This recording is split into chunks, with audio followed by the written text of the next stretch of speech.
আজ আমার ছাদ বাগানে একটা ড্রাগন ফুল ফুটেছে। ফুলটাকে পরাগায়ন করে দেবো।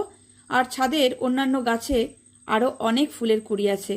এই ফুলগুলো যখন এসেছিল একই সাথে, হয়তো এই ফুলটা একটু আগে এসেছিল বলে একদিন আগে ফুটে গেল, তারপর কালকে কিন্তু সব ফুলগুলো ফুটে যাবে। ফুল যখন আসে তখন একই সাথে আসে, মাঝখানে কিছুদিনের একটা গ্যাপ দেয়, তারপর আবারও ড্রাগন গাছে একসাথে অনেকগুলো ফুল আসে। ওয়েদার এখন খুব একটা ভালো না, প্রায় প্রতিদিনই বৃষ্টি হচ্ছে।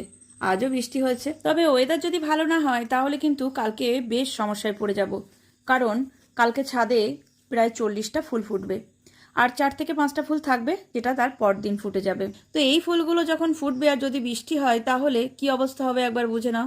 প্রত্যেকটাতে ক্যারি ব্যাগ দিয়ে ঢাকতে হবে, আবার মাঝরাতে ক্যারি ব্যাগটা খুলে পরাগায়ন করে আবারও ঢেকে দিতে হবে। যখন গাছে এতগুলো ফুল ফোটে তখন যদি ওয়েদার ভালো থাকে, সত্যি বলতে খুবই ভালো লাগে। রাতের বেলায় প্রচুর ফুল যখন গাছে ফুটে থাকে দেখতে